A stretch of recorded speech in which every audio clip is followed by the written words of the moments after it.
a lot of times people in school start bickering back and forth on different roads. They say this road's better than another road and all that. You gotta just get ridiculous. Because they're all good if you follow them. I'm not saying they're all good, because some guys, I think, will guide you down the road of insanity more than something's gonna work. So music is the end result. And music is the same to everybody once you're there. It's the different roads to get there that are different. I mean, everybody knows good music when you hear it. Bach is good music. But I don't necessarily, I'm not on his road, you know, to get there.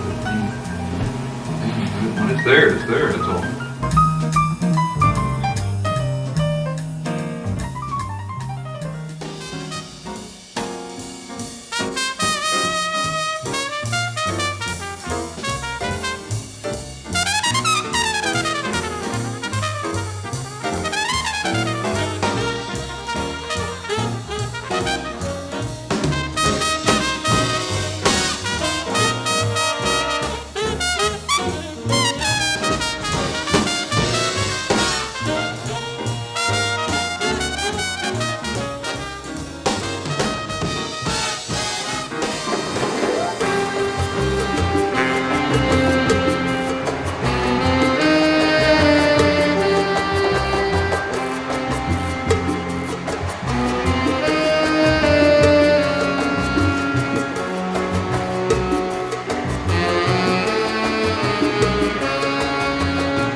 About Sunday, that one day when I'm with you,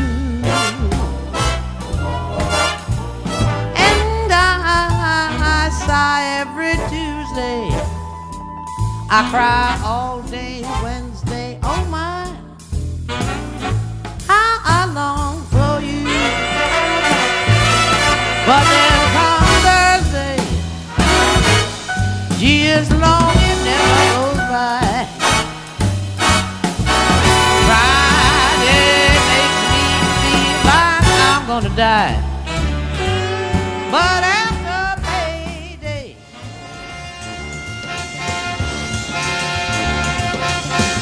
way chill do both don't honk hey hey do both don't do but should do they do didn't do that should do do it do they do da da da da da da da do do do do do do they play do it do do do do do do that we should do it do do do do do do do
I'd say Mel Lewis is, of course, my favorite. But Mel played pretty light. You know, on record he sounds like thunder sometimes, but he didn't play that loud. And you know, when I heard him on record, I thought he was beating the crap out of the drums. You know, and then when I saw him, man, he was just loose as a goose. You know, I was just falling out of him. And I remember saying to myself, John, you're doing it all wrong. So I got home, I started a whole new approach. Well, I got into sound. You know, I thought, well, you know, sound, instead of worrying about rhythm and technique, I thought about sound, getting a good sound every time I hit the drum, especially the right hand, because you can't concentrate on 4 things at once, just one. So I picked this lane because it's probably the most active. And you get that, you know, where the tip of the stick hits the cymbal. You know, I'd make it the best sound I could get every time I hit it. And it was a concentration exercise. And if you get a really good sound, if you hit it too hard, that's not it. It's harsh, you know. So to get that balance, you're probably playing right.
Swing thing is, a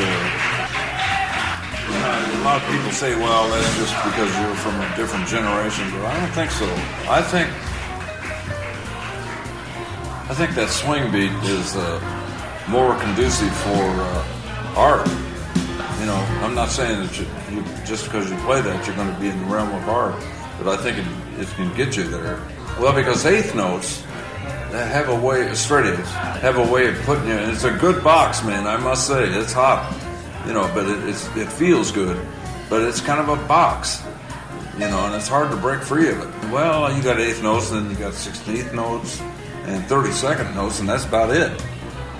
You know, whereas the swing thing, you start breaking down those triplets, low, low, low, and then, you know, you start breaking that down, you get in the realm of, it can really go into something much deeper. And it got me to the point now, if I'm teaching or just talking with a young drummer, I'll tell them that the only way to play drums is the way you play. There's no dogma. Every cat is completely different than the next cat. Yeah.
I started coming down here, and I think the reason is because somebody hired me for a show down here, and so I set up the drums at rehearsal.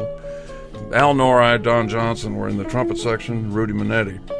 So Al Norrie, I didn't know anybody, and so Al, you'd love this guy, that he walked by my drum set at the intermission of the rehearsal, and he didn't even stop. He just kept walking, and I had that great big cymbal with the cuts out of it, you know.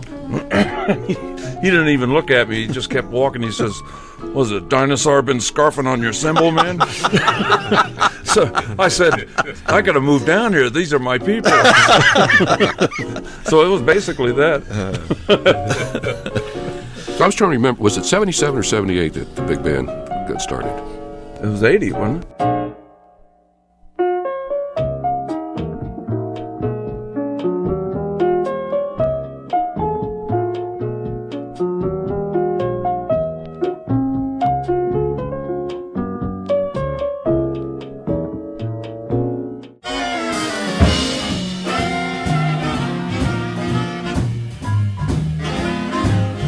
Mel Lewis was on drums, you know, and I stood right in front of Mel Lewis. I was right in the front, and well, you know, I was ruined.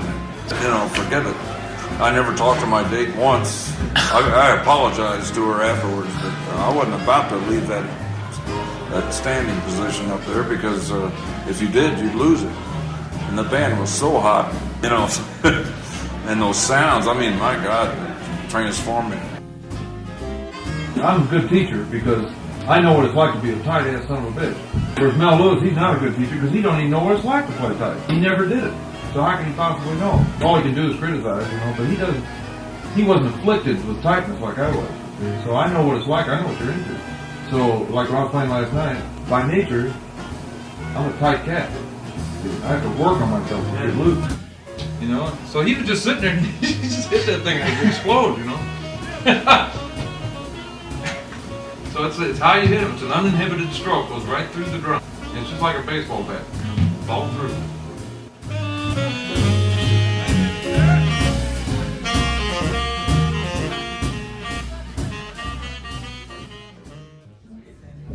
All right, we do have CDs for sale of the band, and Jim Sherrick's got them right here in the middle of the sax section, and he will be selling them on about 5 minutes of the intermission, so you got to get up here quick, because he likes to take a break, you know?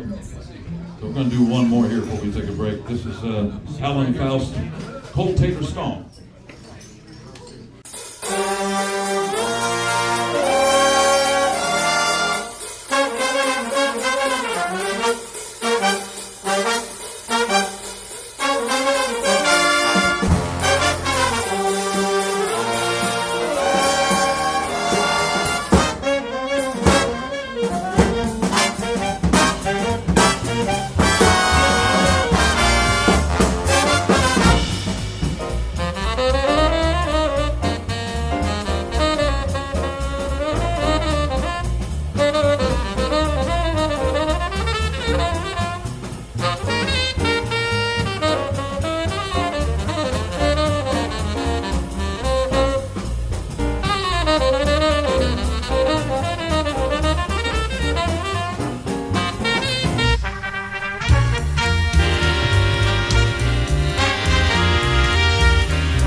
Yeah, it's like somebody said one time, you major in music and minor in human relations. Because music comes from harmony, harmonious feelings with your fellow man. And a good band, not always, but most of the time a good band has to be pretty good vibes with each other, you know.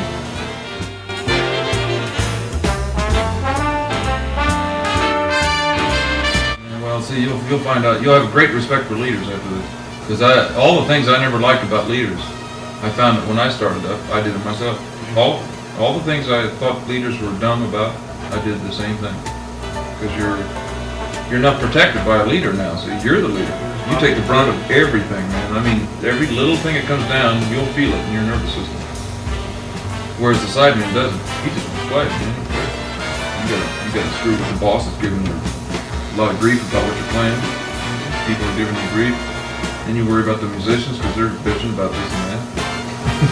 And you get to thinking about so many things at once that you start losing your wisdom. You know? I mean, you can't think, really. And you start making bad decisions. You count off down tempos. Your drumming becomes nervous and tight. And you play worse than you ever played in your life. Really play better, I think, as a sideman.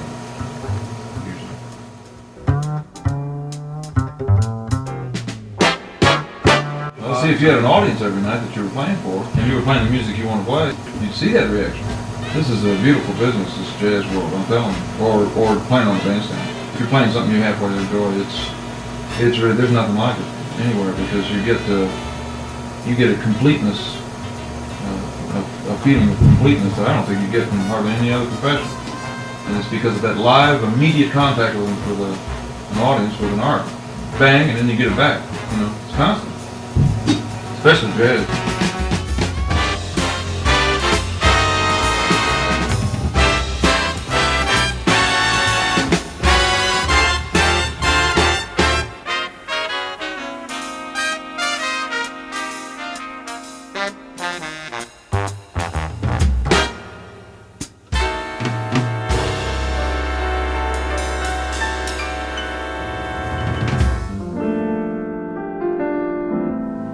After a while, they won't be actually in the show.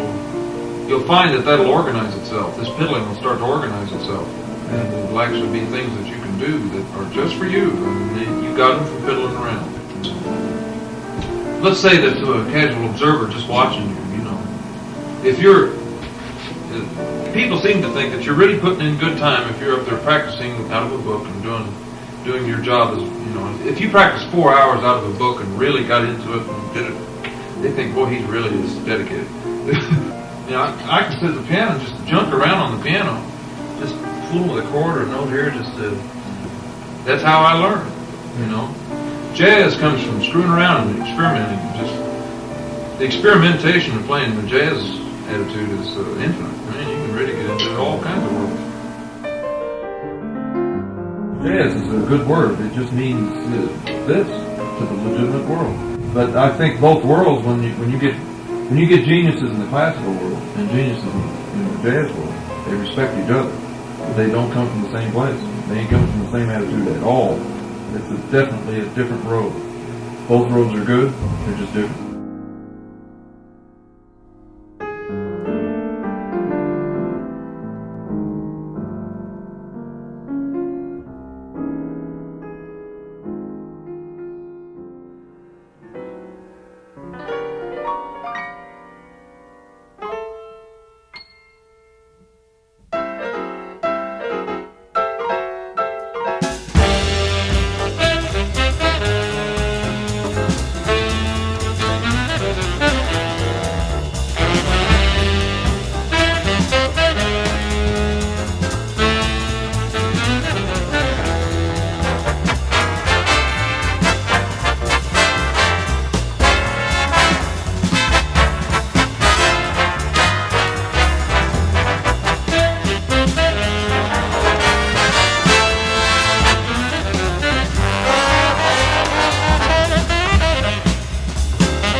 right, what do you want to hear, man? You got 1, 2, man. What do you got? 39. There it is. 39. Be no argument. That's it. All right.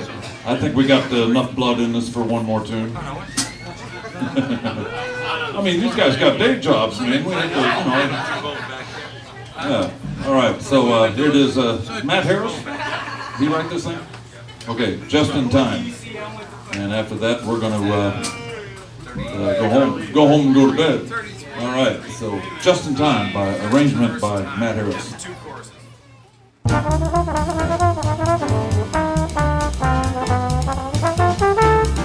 Thank you.